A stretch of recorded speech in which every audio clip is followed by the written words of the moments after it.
Hello everyone. Welcome to the Chess Gyan Academy's YouTube channel, and I'm Grandmaster Priyadharshan Kannappan. And I had announced to the viewers that I'll be doing a live session today at 7 p.m. Indian Standard Time. Sorry for the slight delay. It's 7:10. I tried. There were some technical issues, and that uh, ensured the late start actually. So very sorry about that. And so before we get into what we are going to discuss today in our session, I wanted to give an overview of why this thing and like how did I choose to select a historical game. So a week ago, I ran a Twitter and Facebook poll asking people like, should I do an analysis of a historical game or more of a modern game, maybe like a game played by last week, and there was close to 100 votes that were polled by people, and close to 60 to 65 percentage of the people voted for a historical game, and that ensured that I decided to go for a historical game. And this is an initiative that I'm planning to do regularly, that is week after week, so requesting your continued support. And so the game that I've chosen today is a game played between Gligoric, Svetozar and Petrosian Tigran, played in 1954 in Belgrade. So we have a game that is close to 65, 66 years old, and very historical game, and both the players are legendary chess players. I'm sure many of you would have heard of Tigran Petrosian, and I'm not sure how many of you have heard of Gligoric, even though Gligoric is also a very, like a legend in the chess world. So before we get into the game, I'll mention few facts about Gligoric, Svetozar Gligoric. He's considered to be the best ever player from Serbia historically. He has been a 12-time Yugoslavian champion, and Yugoslavian champion in the sense this was when before USSR was split. He had played quite a few times in the candidates event, but the issue has been that he never really managed to go past the candidates into, let's say, the world championship finals or any of such tournaments. And so that's a bit of not so great thing, but still a very legendary player, and has made his biggest contribution, in my opinion, or his contribution to theory, especially Rai Lopez and King's Indian. His contribution to these two parts of theory has been very well recognized. And about Tigran Petrosian, I think our audience know him very well, but still I would like to give some information about who he is. He was the 9th world chess champion, and he became a world champion beating Botvinnik. So that's who he is, and he's known as the Iron Tigran because he had this approach of safety first, which means he never really did the first punch in any game, but he played a very solid style, and he's very well known for his exchange sacrifices. Some of his exchange sacrifices have been so popular. Like if you talk about exchange sacrifice, the first player that comes to mind is generally Tigran Petrosian. So let's jump into the game. So what we have here is Gligoric playing white and Petrosian is black. d4, knight f6, c4, c5, d5, e5, knight c3, d6, e4. I think this is the first moment where I wanted to talk about what's happening on the board. So what we have here is, people call it as check Benoni, and this is a very good opening choice from Petrosian's perspective, as it's a very solid system but considered to be very passive. In modern day, not that many people play this with black, as the play has now more towards more initiative based, more precise open positions. These setups are not preferred anymore, and for the right reasons. I mean, the modern day computers, if you run any of these setup positions, they would give around an evaluation of 0.8, 0.9 without any doubt. Any engine would give a similar evaluation. So a passive position but a solid one, so suits Tigran Petrosian style. So let's see what happened, what black did. Black played knight b d7.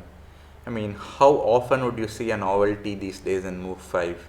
But we are talking about 1954 when there was not that many games and knight bd7 was a novelty.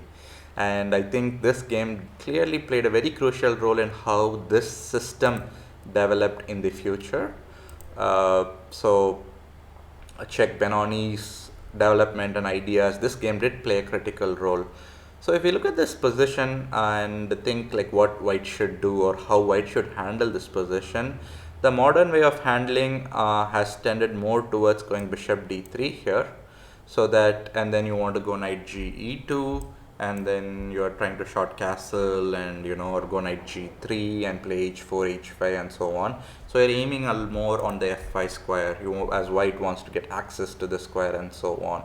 And that's the modern way of playing. So for example, when I was checking this position in the database, I saw this variation played by Aronian 3 times in recent past, and guess what he scored with black? Just half a point. And this was against a quality opposition against like Dingler and Wojtasek, and all those games continued with h4, and white is clearly intending to show I'm going to play f3 g4 h5 or even knight g3 h5 kind of ideas, and having a clamp on black's position basically. So that is about this. And then, so this game, as I mentioned, this was a novelty, knight d7 then. So white continues knight f3, very standard developing move, nothing big about it. And here black goes a6. So black tries some freeing space, kind of, if we have to say, with a6. The other critical line or the modern treatment of this I would consider is bishop e7. And then trying to castle and then maybe go for a quick f5 break without a6 with knight e8 and so on. But black goes a6 in this game. So now is the how to put, the first question moment for white. Where should this bishop on f1 go? Or can he play a4 and stop b5? So there is two direct squares for the bishop, which is bishop e2, bishop d3, and another development plan for the bishop, which is g3 followed by bishop g2. And the idea of g3 followed by bishop g2 would be to maybe strengthen the e4 pawn further, and at some point after white short castles, white goes knight e1 and then maybe goes knight d3 and then go f4. Something like this would have been white's idea if he goes g3 bishop g2. And another plan is, as I was earlier mentioning, white can also play in this position that we have on the board to go a4, because a6 idea is very common, as you've seen a lot of these Benoni and these kind of structures. Black wants to go a6 b5, sacrifice a pawn on b5 and free up the queen side, especially the a and b file, and generate some play. So one idea for white would be to go a4 and stop the pawn from black from playing b5. So that would be one option. So it's question, so a4 or bishop e2 or bishop d3 or g3. And here if we talk about, like, let's say strategy, chess principles, there's always this kind of thought going on, which is if you have moves with options and moves without options at the same exact position, make the move that does not have option, and make the move with lot of options, postpone it to a later stage. So by that perspective, a4 would be the move, right? Because at any point white would have to play a4 to stop b5 in the future stages. But the point is, if you think from that perspective, it is correct. But after a4, let's say black plays bishop e7, then again you are forced to make a decision where you want to put your bishop. So this uncomfortable decision or a tricky decision where to put the bishop, e2, d3 or g2, arises in immediate next turn. So what Gligoric decides is, he decides to go bishop e2 right away instead of playing a4 here. So the point of this move is, by bishop e2 he is saying, I'm going to quickly short castle and then try to maybe generate play on the king side. And when there is absolute necessity for me to stop b5, because now if black goes b5 right away, I think white can just play c takes b5, a takes b5, bishop b5, and white is okay holding on to that extra pawn. That is the reason why Gligoric decides, okay, I'll just go bishop e2 and not play a4. So black, as I just mentioned, b5 is not possible. So black just continues with his development. He goes bishop e7, short castle, short castle. So the king side has completely been developed for both sides. King safe. The key differentiator is this pawn. The pawn is in opponent's, fourth rank or fifth rank from white's perspective. This pawn gives us huge space advantage, and it also, the space advantage kind of cramps black's minor pieces. The pieces that generally suffer the most when there is a space advantage is the minor pieces. The minor pieces generally will find tough times to get a good square. So in this particular position, after short castle, black, as you can see, these pieces are not very optimally placed, and so black certainly needs to find some way to get them out. So, but it's white's turn. So what did white do? Gligoric decides the most standard plan these days, and he goes knight e1. So the idea is to put the knight on d3, so that at some point you can play f4 pawn break and also b4 pawn break and so on. And the knight on f3 was not doing much, so it does make sense to reroute the knight. So some people may ask the question, why is he moving a knight that's already developed? Why not move this rook here or this bishop here or even the queen? The problem is, for the rook, bishop, queen, let's start with the queen. Where can you put your queen? Queen e1, maybe queen d2, maybe queen c2, maybe queen d3, or queen b3, queen a4. But does any of these squares look appetizing for your queen? I would never put my queen on e1 because it doesn't have any idea. Queen c2 is not needed because e4 is fairly well protected for now, and black does not have any immediate threats to attack e4 by any other means other than the knight. And queen d2 blocks the bishop. Queen d3 doesn't have any good idea. Queen b3, queen a4 is also not the right idea. So the queen does not have any good squares, so we can eliminate the queen from our having anything tangible. So now let's talk about the bishop. The bishop does have some good squares: bishop d2, bishop e3, and bishop g5, and so on. But the question here is, what is the bishop doing on any of these three squares? Let's say bishop e3 looks very standard move, but that would run into knight g4, and then that one critical tempo may allow black to go f5 immediately. What about bishop to g5? Bishop g5 is also an idea that is playable, but then maybe black can go h6 or black can go knight e8, and black may force the trade of bishops. So maybe bishop d2 is, compared to these other two moves, is reasonable for white to go bishop to d2, but not the most optimal move. The same for rook b1. Why would you want to go to rook b1? Because maybe future the rook may be doing good on d1 or e1, you never know. So why do you want to make that commitment too early in the position? So white does knight e1, and the idea is to go knight d3 as earlier mentioned. Black also goes knight e8, and this move is actually a very critical move in this Benoni, Czech Benoni especially, structures. So is the idea of knight e8 to go f5? Yes, that's one of the ideas, but the main idea is to go bishop to g5. So what about bishop g5? Why is it such a critical move? If you remember, like a move or two ago, I talked about how the d5 pawn is holding a lot of space advantage and cramping the black's minor pieces. So this is where that pawn on d5, that cramp on minor pieces comes to play. When black goes bishop g5, he is forcing an exchange of a minor piece. So when the bishop gets exchanged, the black's remaining minor pieces gets more space. So this is the idea behind knight e8. And the thing is, white cannot stop bishop g5 by any means immediately. You can go queen d2, but even then black can go h6, threatening bishop to g5. So bishop g5 is unstoppable. So white just goes knight d3 here. So the point now is, should black go bishop g5? If you're watching this video, I would strongly suggest, take a pause maybe for a minute, figure out, because you did go knight e8 with one of the ideas being bishop g5. But should you immediately go bishop g5, or do you have some alternate plans that you want to work out before going bishop g5?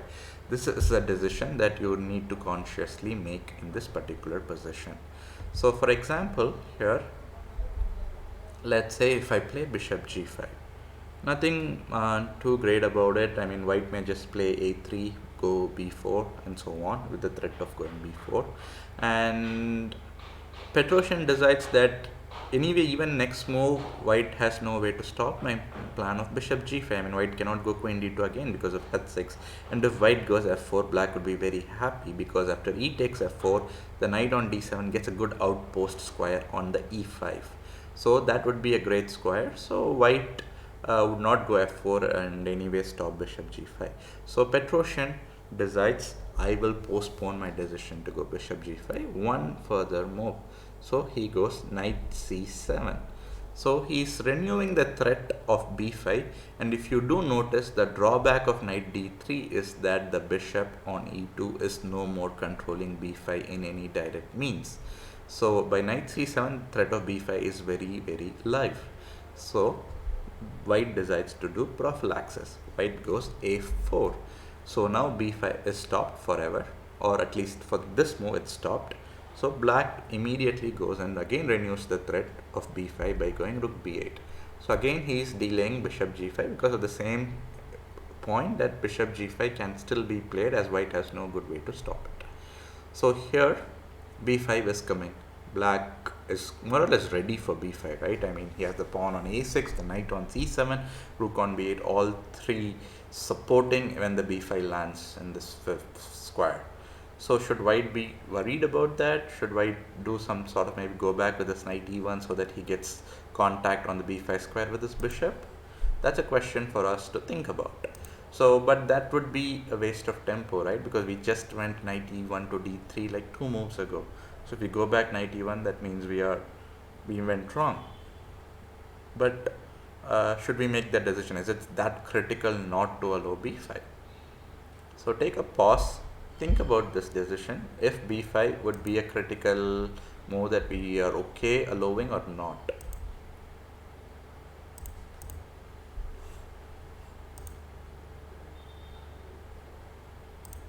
So once you make the decision, I mean, calculate some variations. It's very important that you know, like, the tactics that happens after b5 and so on, because there are some very critical variations that I think you need to know in this line after b5.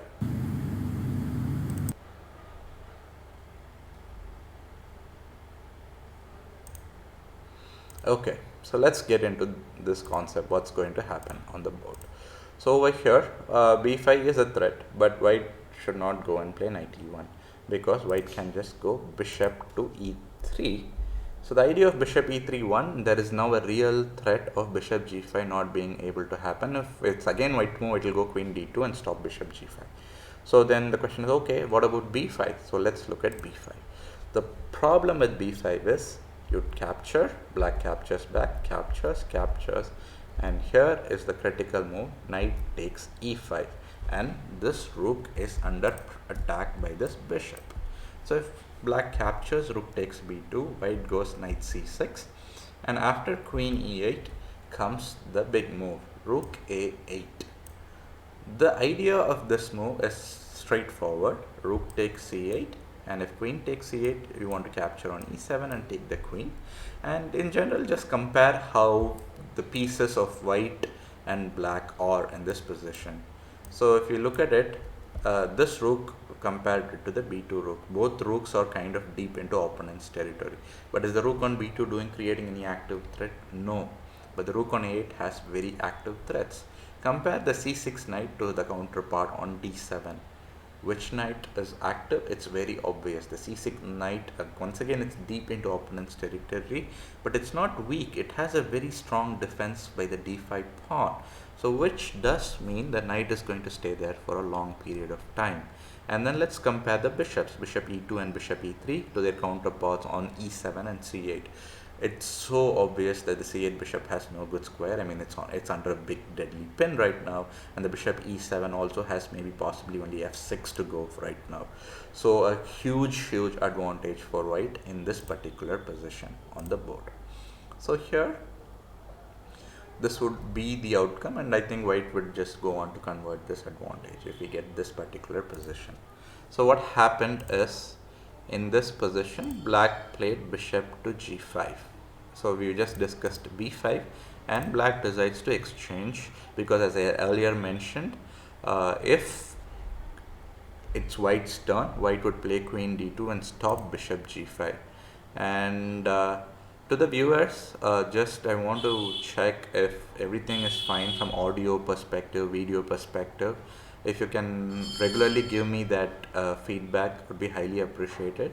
And there may be occasionally some background noise, sorry about it. There is some construction work nearby going on, so sorry about the noise. So yeah, so black in this position goes bishop g5 as white was going to stop it. So the question here is, should white capture on g5 or go queen d2 and let's say we'll play bishop e3 and capture back with queen takes e3? That's the question. And the point being is, after bishop g5 queen g5, the position, especially the queen on g5, is more active for black. So I don't think why white would prefer to allow that to happen on the board. So white decides to go queen d2. So after bishop takes e3, queen e3, so now we have the queen on e3 instead of the bishop.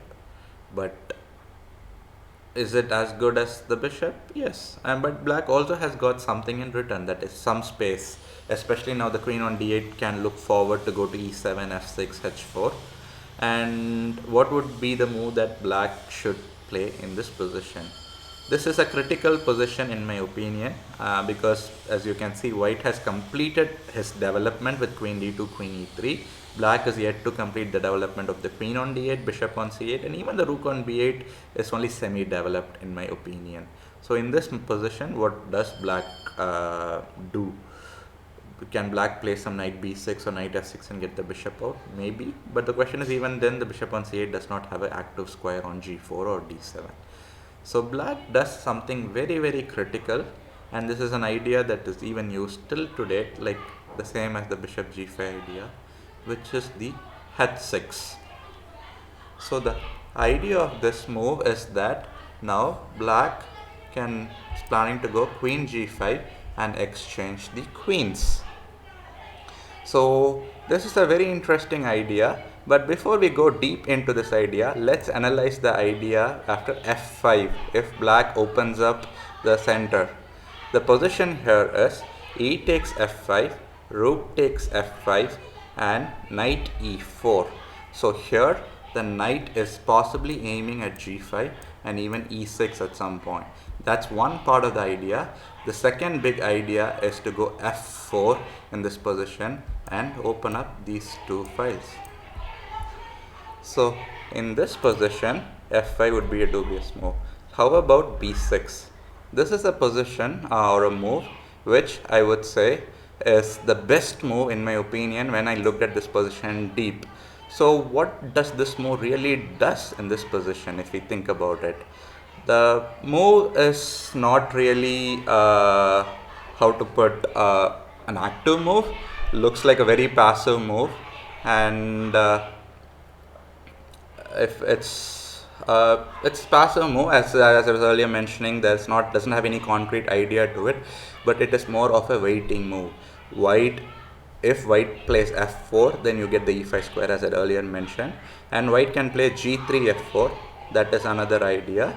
And here if we go b4 in this position, let's say a5 and then b5, and here, so what about b4 here? Before I rushed a bit here on b4, so let's look at b4, a5, b4.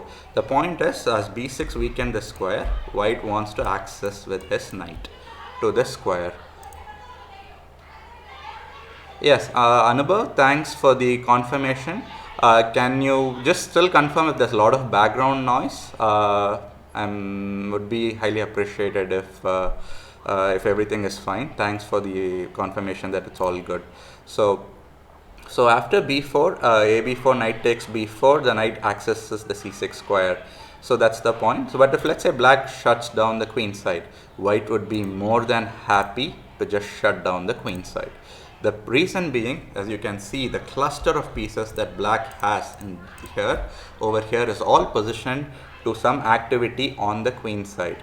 But once you shut down the queen side, the pieces have to all switch back to king side. But by then you're losing a bunch of tempos, which is more than enough to play g3, f4 and create activity on the king side. White is more prepared to play on the king side than on the queen side. So after b4, a5, b5, if h6, again threatening the same queen g5 idea.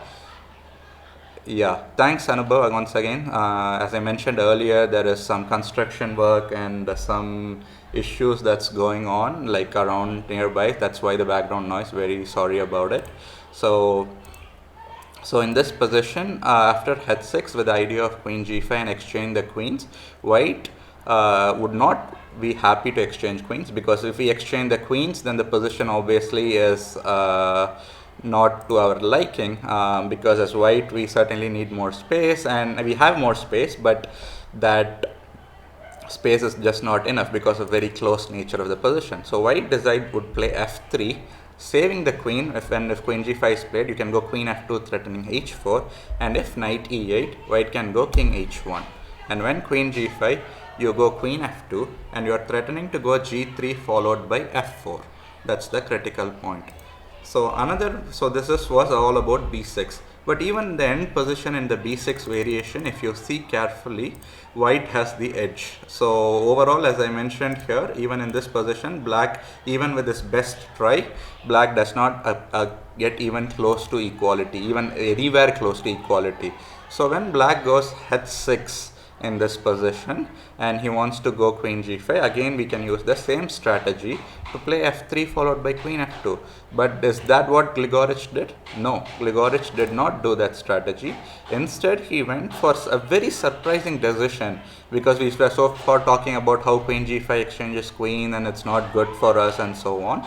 But a5, so he's allowing queen g5. So what about queen g5 then? So let's say queen g5 is played, we can exchange and go rook f b1, and now we get b4 break and then followed by knight a4 and c5 break, and that would mean white just opens up the queen side and also gets a passed pawn on the d file. So in this position, after a5, Petrosian realizes that queen g5 would be not so in favor of him, so he decides to go b5 and immediately opens up the position. After a takes b6, knight takes b6 and then b3. So here one open file for both sides, a file for white, b file for black.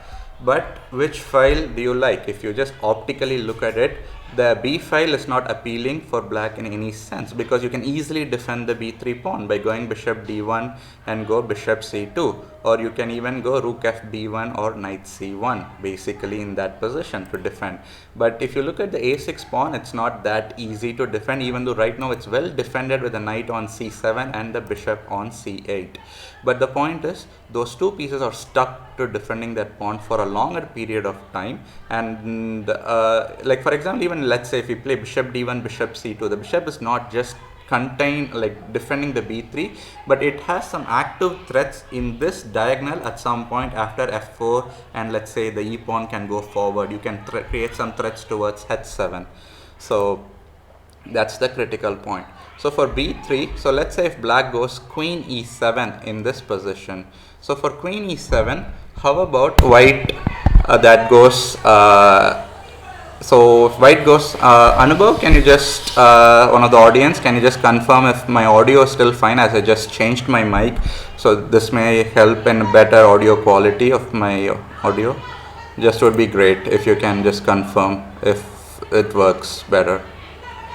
So after queen e7, I'm still waiting for confirmation, but I would still go ahead and show what I'm trying to explain here to the audience. Actually, just give me a moment so that I can switch my microphone somewhere near to me, so that I think it would help in a better audio of my connection.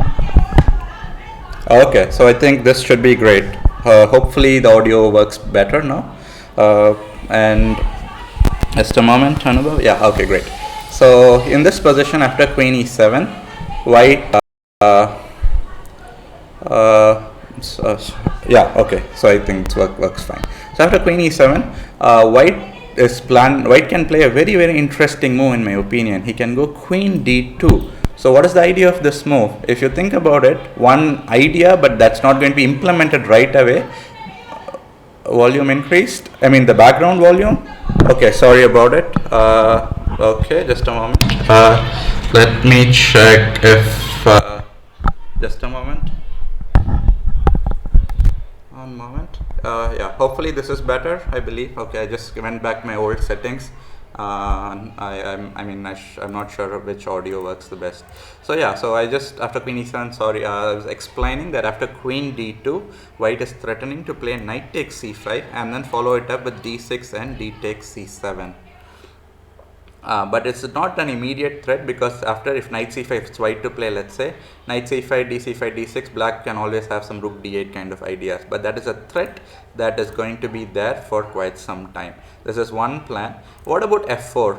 Again, this f4 move is always very tricky, because always this e5 square will get opened up, where black can go knight d7 and knight e5 after e takes f4. So black can first play knight d7, and now f5 we can play, but unfortunately we are losing a pawn on b3. So if we go in to defend the pawn, black gets what he wants, the knight on e5, and this position is still plus equals. So these positions always computer assess. One of the things about these positions, computers always assess them a slight better, or like more than slight better, but the position is so solid for black. It is very tough to break, and this is good opening against lower rated players for black. The reason being, all the pawn breaks are very tempting to play as white, f4, b4 and all these pawn breaks, but once the pawn break happens, black gets a lot of play. So you're basically tempting white to play hyper aggressive, kind of like Alekane defense, where you get a lot of space as white, but then black strikes back in the center. So similar strategy over here. So f4 would be a dubious move over here. How about f3 here? So what is this point of this move is, white maybe is threatening to go g4 at some point and stop f5, and then maybe slowly improve on the king side. That's one plan. Another is just a waiting move, again, as black also does not have a lot of active plans. Only active plan is f5 for black. So for f5, queen d2, f4 and queen a2. So this is too much of a deep plan for white.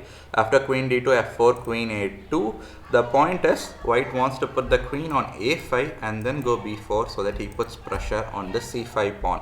And again, as white's critical plan, as I mentioned, is if he can open up this b4, c4, knight b4 and play c5, then the position is fantastic for white. So that's the whole idea. So over here, after queen e7, queen d2 or queen e7 f3, white gets a good position. So, but black decided, so Petrosian actually made a mistake in my opinion. He went rook a8. I still am not very sure what he had in mind when he went rook a8, because my good guess is he wanted to go a5, but unfortunately a5 isn't such a great move. I mean, maybe a5 stops b4, that's true, but I think a5 would be a even bigger weakness for him later on. So very doubtful what he really had in mind. And white decides to play f4. Is this the right moment to play f4? Yes, because if you remember the previous moment, there was knight d7 and then the b3 pawn was under pressure. But once you go rook a8, the pressure on b3 pawn is gone. White can actively play f4, because now knight d7 would lead to f5, and that would lead to further cramp of space for black. So after e takes f4, queen takes f4 and f6. So now black is saying, I'm stopped, my e5 break, so I'll bring my knight back into the center and I'm all good. What's the problem for my position is what black is thinking in this position. So as viewers, I would suggest take a minute or two and figure out what you can do to improve your pieces in this position, because white needs a concrete plan to break through. If you just play some, let's say, h3, king h1, rook g1, rook f2, some normal developing moves, you won't be able to break through. So breakthrough is very critical. But is the position right for breakthrough? If you feel it's not the right position to do breakthrough, then maybe improve your whatever pieces that you're not optimally placed to optimal squares, and then do the breakthrough. So spend a minute or two. I'll give to the audience to spend some time. And in the meantime, once again, requesting just to confirm if audio is okayish. As this is the first attempt for me doing a live session, I'm just and in the coming weeks, I subsequently will fix all the issues, the noise and issues and things like that. Yeah, so I'll give the audience 2 minutes over here to think some active plans, and you can also drop it in the YouTube comment so that I can discuss. If you had an alternate plan from what, let's say, the players played, we can discuss why maybe that plan isn't that good compared to what they did in the game, or if it's the best plan.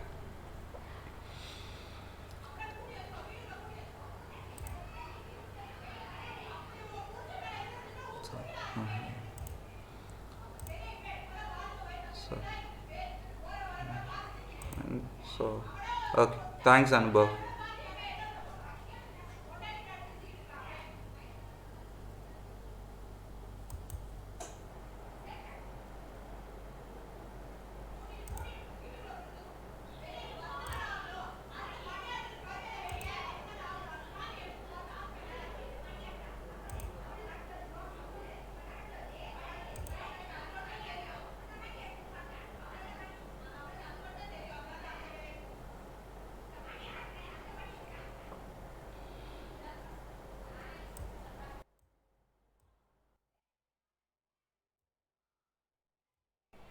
So we are close to 2 minutes time that I gave for the audience. So any plans that you have figured out for white in this position?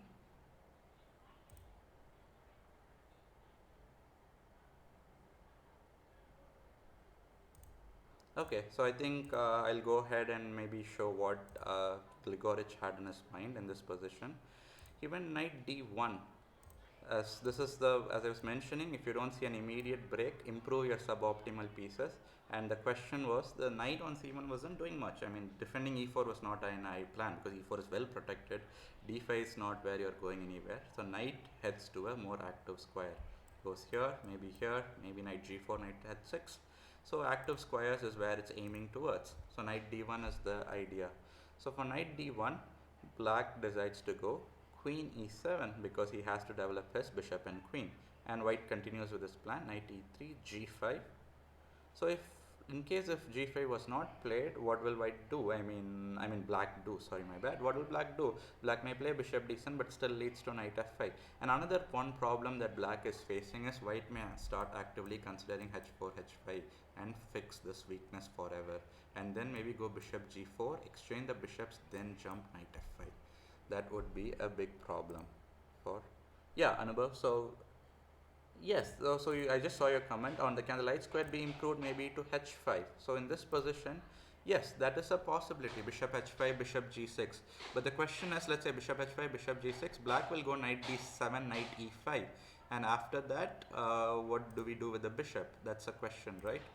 Uh, it's an idea, definitely not a bad one, but the focus needs to be more on the knight than the e2 bishop, because we still have an option to go bishop g4 at any time, swap the bishop if our knight can land on f5. So white does the preparatory knight d1, knight e3 first, and black goes g5.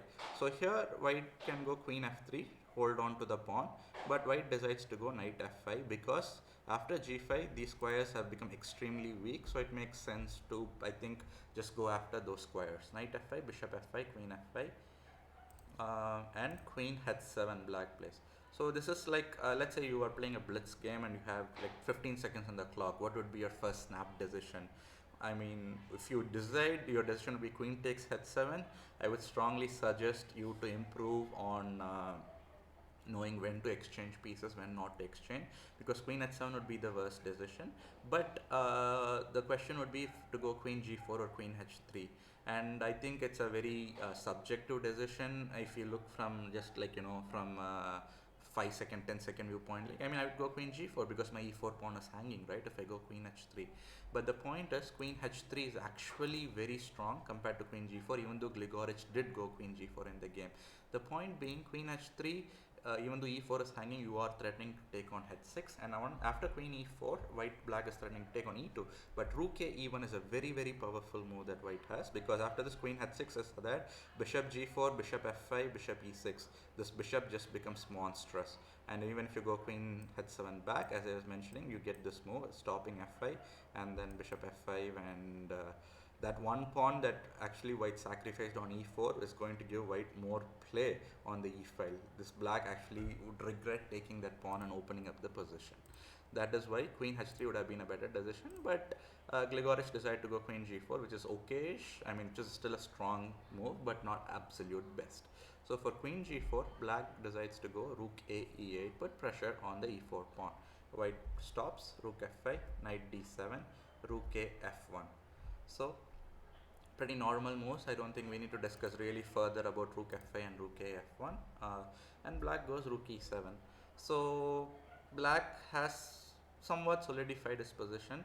White has also in the meantime improved his pieces, so nothing big had happened in the last 2 to 3 moves.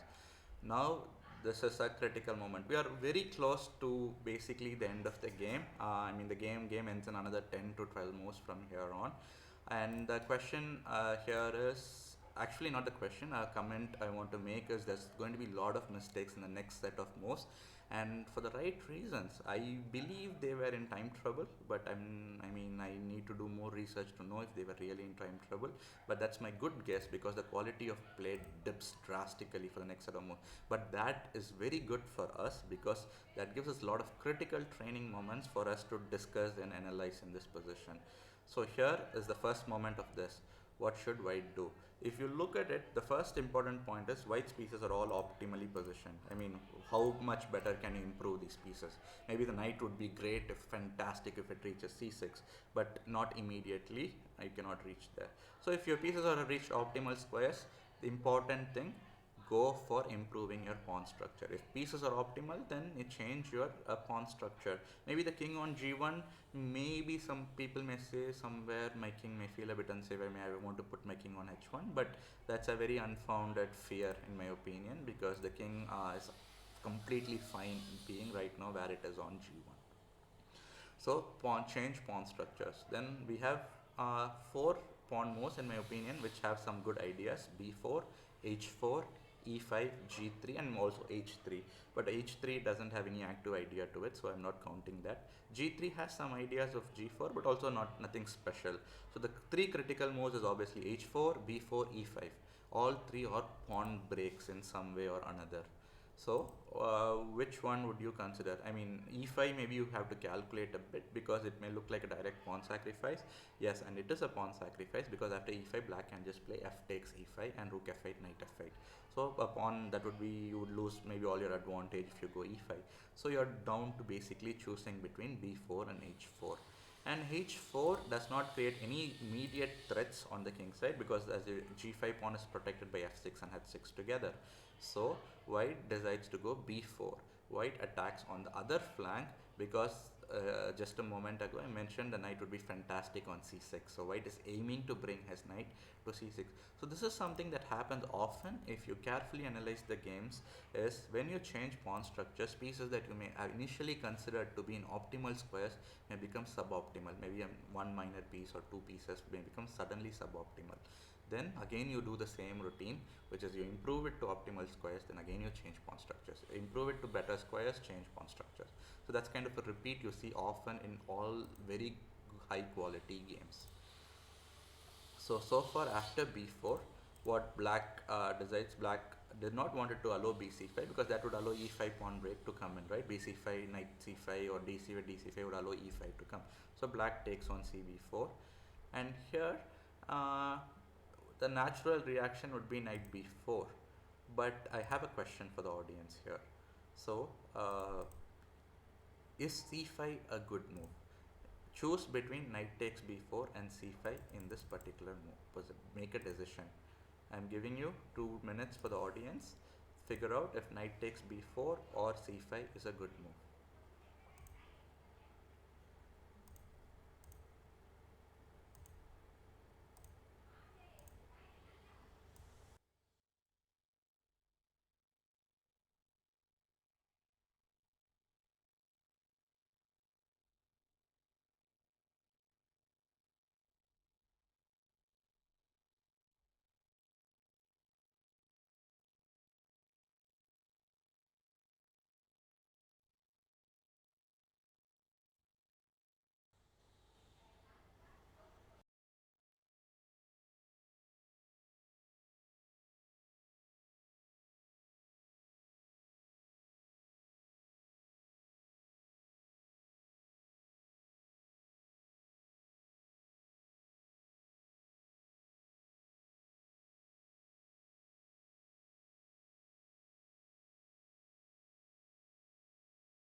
So I think you may have made some decisions now, if knight b4 or c5.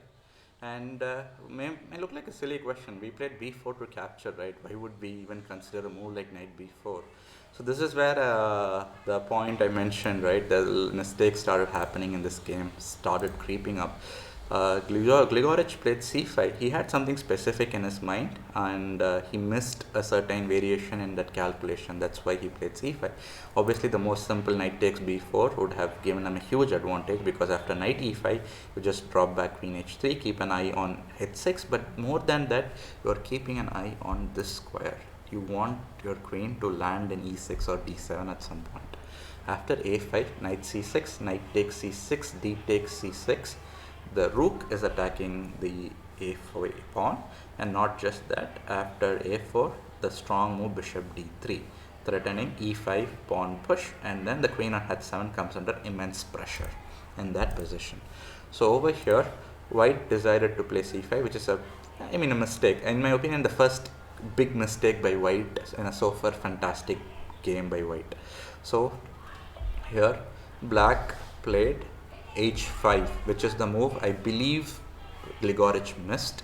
I think maybe he thought about knight b5, but after knight b5, c6, knight e5, knight takes e5, rook e5, d e5, bishop b5, a b5, d6, two strong connected pass pawns, and it's game over. I mean, c7, d7, and you're getting two new queens, or maybe at least one new queen on the board for sure. So that's for sure. That is why knight b5 wouldn't work. But this fantastic resource of counter attack with h5.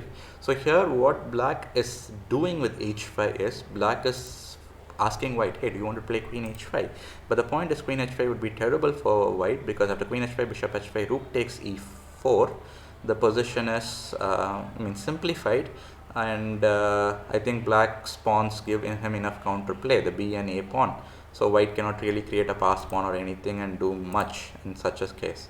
So in that situation, what else can white do? White can maybe put his queen on g3 or h3 instead of taking the pawn on h5. So, but okay, maybe I would give the audience a minute to maybe better understand this position before we proceed further from here.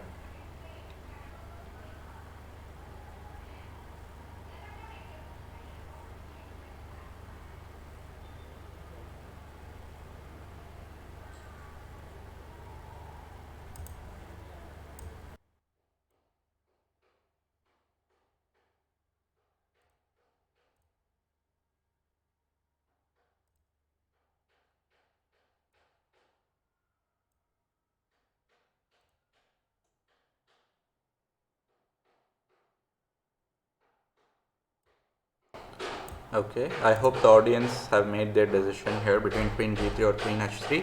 Both the moves are equally I mean, don't have big evaluation differences between g3 or queen h3. If we do go queen h3, black will go now knight b5, c6, and the point being there is knight d4. So then the audience may ask this question, could not have black done the same without provoking h5 and queen h3? That's the difference. Over here, the bishop on e2 was defended by the queen, but after h5, queen h3, the bishop and the queen loses contact. So here after knight d4, c d7, knight takes e2 check, and you take this pawn. And this position is most likely will end in a draw because black's king is very unsafe, and I'm pretty sure white will be able to pick up one of the pawns. I mean, I would still give some practical chances for white, to be honest, but with precise plays, equality, what we are seeing on the board. So in the game, Gligoric obviously did not choose queen h3. He chose queen g3, which is, I mean, threatening to take on d6 with the queen, straight up. And here again, black should have played knight b5 with a very similar idea. If c6, there is knight d4. And after, now it's even worse. You cannot even give up the e2 bishop because it's a check and you lose the queen. So you have to pull back your rook and defend the bishop. But after knight e5, knight takes e5, you reach this position and you have a passed pawn on c6, but black also has two, I mean b4 and a5, a6 as passed pawns. And I believe black at some point can do a timely f5 break and remove this d5 pawn and weaken c6 and hold a draw. So for knight b5, so c6 if doesn't work, there's another interesting line for white, which is e5 in this position. So if we do go e5, so we are just like throwing everything to caution and we are just pushing the pawns, complicating as much as we can. Again, black's reply is the same, knight d4, rook 5 f2, knight takes e2, rook takes e2, and then h4. And after this, I feel like black can equalize with a picking up the pawn, or another option that black has is black can take this pawn fe5. This is a more solid approach because after rook f8, knight f8, queen takes, let's say bishop is hanging, so we can play queen g5, but rook g7 and not much is happening. So bishop d1, d takes c5, queen g5, queen g7, queen h5. This is a complex position but an equality because this d pawn provides counterplay, but at the same time black also has ideas like knight f6 at some point later on, e4 or b3, a5, a4. So dynamic equality on the cards basically. So in this position, instead of knight b5, which would have guaranteed equality, Petrosian makes a mistake and he plays rook e4. So in this particular position, there's only one good way for white to get an advantage. Rest of the moves are equal or sometimes or even worse for white. That's the nature of this game. Even if you play a fantastic game all the way up to like 28, 29 moves and make one error, you may be fighting to equalize. Or you may even get worse positions, right? So here white has one fantastic move, but as I mentioned earlier, a lot of mistakes creeped up in this part of the game, so white did not find the fantastic move. So the question for you now is, can you find the move that Gligoric missed, or maybe he calculated but didn't, maybe underestimated it?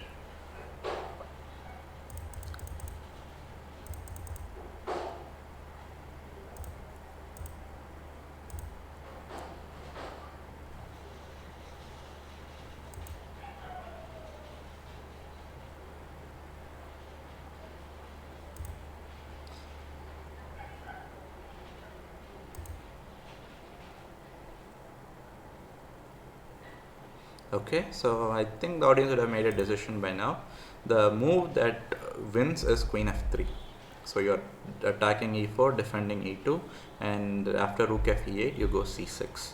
And if rook e3 now, the critical move being c takes d7. So here there's actually a very interesting line that I found when I was analyzing the game, which is queen h5, which looks at outset very good for white, but runs into an issue that is very unexpected generally. Just rook takes e2, queen h7, king h7, c takes d7, rook d8, rook f6. So people may be thinking, yeah, white is going to go rook f7 check, and then the c7 knight is unprotected. We have an extra piece and all black has is a pawn. Should be enough, right? I mean, a piece for a pawn would be a dream for any player who has the extra piece. But the problem that we encounter is black has a5. And another point to notice, king g6 is not great, king g8, because king g6 would run into possibly rook c6 and pinning the king on the d pawn and picking it up, but king g8 does not have any such issues. After rook c7, a5, Unfortunately, this knight has no good squares. Like, the only square which is decent for the knight is c1, but even there, I mean, black can just go rook d2 and pick up d5 pawn, and these two connected pawns are very, very formidable. So the best case, I guess, is going to be a draw in this position, where white may give up the knight for the pawns, black, and just, liquidate into a drawish rook and pawn endgame. So here, after rook e3, black has to place, I mean, white plays c d7, rook f3, d e8 queens, and white has a huge material advantage, in my opinion. Two rooks, bishop, this is queen and three pawns. So materially may be very similar, but the quality of the minor pieces and the major pieces makes the whole difference. And the king on g8 definitely is very weak, and I think it would be a daydream if black thinks he can roll his queen side pawns very quickly and try to promote a queen. It's not going to happen. White can easily maneuver his minor pieces around and block the pawns from going forward. And except for the queen, white has all sorts of pieces on the board: rook, bishop, knight. So you have all different strengths combined together, but unfortunately black does not have that. So white will win this particular position. So here white played c6 instead of queen f3, which was, this is the game continuation. Rook takes e2 was played, queen takes d6. So now both the knights are under attack, and what should black play? The question here is, if let's say knight b5 is one idea, I think, to kind of provoke the queen to make capture on d7, or go queen e7 and try to exchange queens. Which one would you choose, knight b5 or queen e7? So in this position, uh, black played knight b5, and you would have by now guessed it right. Knight b5 is a mistake, which was played by Petrosian, and queen e7 would have been the precise move. The reason being, if queen e7, rook e7, I think it's straightforward. You're just exchanging everything off the board. Queen c7 is where I think the variation is, some calculation is required. Queen e3 check, knight f2, knight e5. And if you go queen d6 here, threatening to take on b4 or threatening to take on f6, black has this nice, like for example, one variation that I was thinking is like, what happens if knight g4, let's say? Would it be a problem or something? I mean, it's a pin, but the thing is, the two rooks are defending f2, so nothing to worry of that sort. So white can simply play queen takes b4, but the drawing line is rook e1, exchanging the rooks, and then threatening perpetual check on queen c1, queen c2, and so on. So after queen takes d6, queen e7 would have held an equality, but knight b5 error by black, and white makes a counter error again. White should have taken this and get into a cleanly simple winning endgame, because here check and then knight f8, and it's just straight up win. You win the exchange, then you pick up this pawn, not even the slightest chance for a theoretical draw or a technical draw out there. But white made a mistake, which is queen takes b4, and black played knight b8, which is again the final mistake. At last we saw a series of mistakes, one after another, but the final mistake is here. Black could have easily held on to an equality with queen e7, rook e7, exchanging everything off the board. But after knight b8, I'll give you a minute.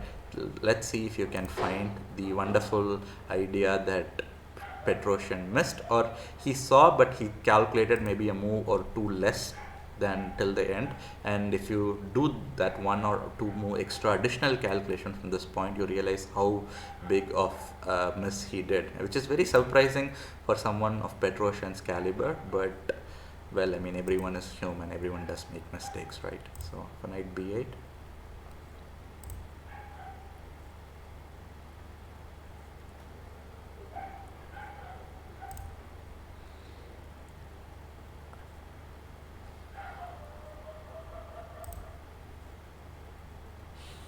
so to the audience who is just joining us, we are more or less to the end of this show, and the question here is, what fantastic move did white calculate and finish the game here?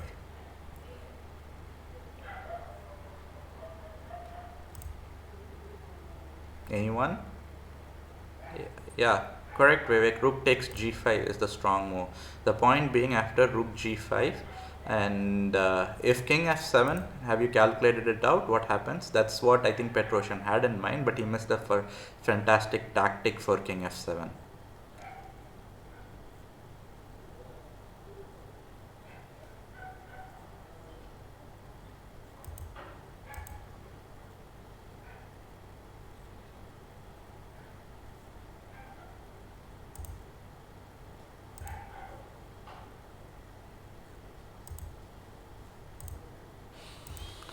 Okay, I'll reveal the solution, which is rook g5, king f7, and Petrosian thought it's all good. But then he missed this powerful move, rook f6. The point being, after king f6, queen takes f8, king g5, h4. Such a beautiful move. And you have a checkmate in one, because if king h4 or king g4, queen f4 is a checkmate, and if king g6, you have knight f4 is a checkmate in one. So this was the move that I believe Petrosian missed.